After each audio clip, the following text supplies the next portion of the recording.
Family, how are we? I pray you've read your word, said some prayers, read a chapter, looked some words up that didn't make sense.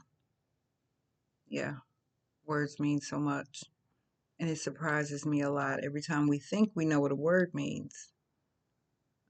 Then you look that word up and you're like, oh, okay. So, yeah. So, I've talked about this before in other videos about how I like to watch Ianla Van Sant fix my life today. And it was interesting. It was two sisters, and one sister wrote in, and she wrote in because she wanted the relationship with her and her sister to be better and get better. Um, Her sister had the one who has a business, I think a salon, hair salon, and she's doing well for herself. But on the other hand, is an alcoholic. So when they came in, Iyanla greets them and they come in individually. And she asks a question all the time to every guest. Why am I here? And so the sister said, not the one that wrote in, the other one, she says, well, we're here because my sister and I want to fix our relationship.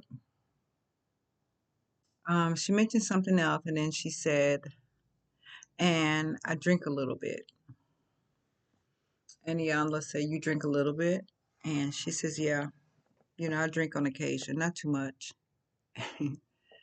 um, she talked about how she didn't drink every day. She made it seem more like she drank casually. Um, but the sister who wrote in had video to show. And sis was not just drinking on occasion. Okay, I'll say this. If she was drinking on occasion, when she did drink, she made up for the days that she didn't. Because sis was out there. And I thought about, could you imagine back when I was hitting the club scene and doing the things, if there were video of my activities? Mm, it was interesting to watch her watch herself. Um, and Iyanla was like, so is that drinking occasionally, or, that's not a problem, or, what would you call this? And I thought, oh boy, I can remember some of the things I did. Um, and I would not want to see it on film or video. And please don't play no play back any videos of me. I would have hated to see that. That was crazy because I thought about I was an alcoholic. I thought about how this is for educational purposes only. I thought about how I was an alcoholic by the time I was 15, 16.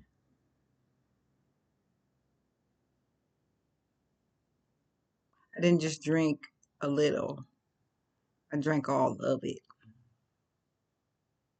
And then I would get behind my car, the wheel of my car, and drive because I always had a car. If my father wasn't mad at me, of course. But yeah, I always had a car. I remember the very first car I got when I was 16. It was a Dodge Shadow. It was like a teal, kind of blue, real cute. New, right off the showroom floor. And I thought about how we used to laugh about calling ourselves We are weekend drunks. And we were proud of that. We was proud.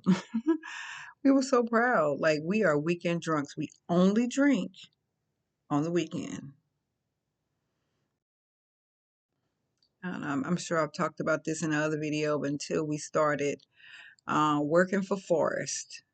If anybody's from East Orange or Newark, New Jersey, those little areas, they knew of Forrest. You know, Forrest had dancers, and Vicky and I apparently we caught his attention one night.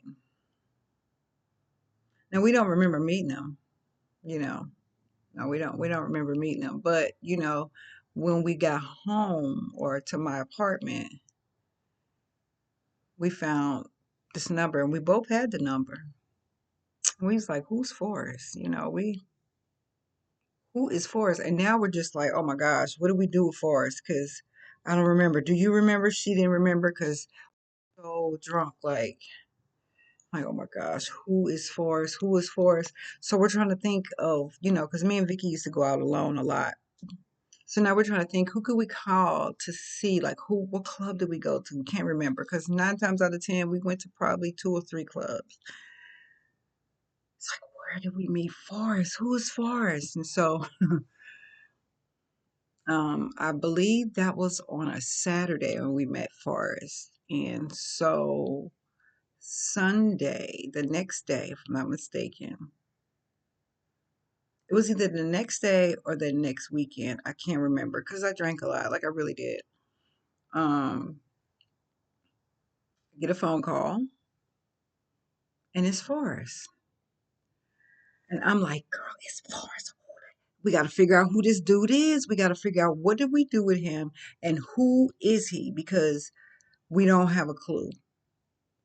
So I'm talking to him. I'm like, so where we meet you at? And he told us the club, and I just came out and asked because I'm very blunt with stuff. I'm like, all right, so what did I do to you? Because I know me, I was known to do things. He was like, oh no no no, it ain't like that. He said, but you and your friend, the party was coming y'all way, like wherever y'all was, y'all had all yeah, we were popular. Um, And he's like, I have some dancers. I work with dancers, and we would love for you to sell some tickets and stuff. So we sold tickets for the strippers, the male strippers, and we watched the door. We took money in sometimes, and where the strippers were getting dressed, sometimes we were at the door to keep the women out. Yeah, which was actually good for me because the clubs that we used to go to, during the early hours, it would be a strip club, and then after 11, it would be the dance party club. So we would always get there early because it's free before 11. So we got to get there free, get our drinks in. Now mind you, we probably already had some 151 before we got there. We would chug it, that 151, go to East Orange because we lived in Patterson, and Patterson, East Orange, Newark, probably 30 minutes away, either one of them. So we hit the club, we could hit the highway, go to the club. So by the time we get to the club, the 151 done kicked in. And now I'm buying the drinks because I always kept money. My dad, when I went out, I had money. So now we're drinking, and we always we always had the best bartender. Like, we would tip them very well to make sure we got the stronger drinks. Yeah, I was serious. We were serious about it. But I was 15 and 16 in the club with these older people. I never got carded. I get carded now more than I ever got carded in my life. It was wild. And we were toe up, staggering. I remember I remember one time me and her went to, I think we probably went to like 3 or 4 clubs that night. And every red light, we would do this. Because she would be my passenger, and we would be like, and then we'll hear a horn blow or something like that. We get up, and then we drive to the next light. And down we go again. It was terrible. It was terrible. It was absolutely terrible. 15, 16 years old. So that means I'm hollering and getting hollered at older men.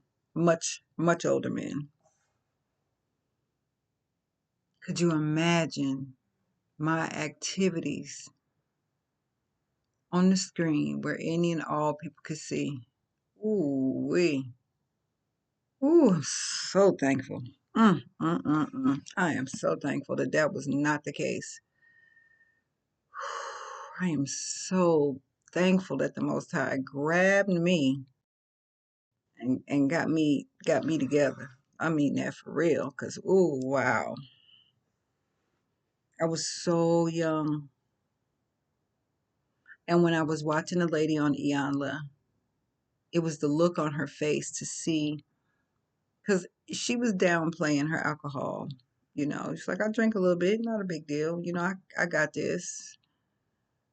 And then when you see it on film, it was just like, wow, that is bad. But even through all of that, you can still be saved, though. He'll still save you. He will still save you. I think it's wild, like all the things I've done in my life. Um, and I don't look like what I've been through. So thankful to see 57. Didn't think I'd make it to 18, though. Boy, oh boy. You know what it takes? As long as you have another day on this earth, it's a chance to get it right. That's why I make the videos. That's why I have my books.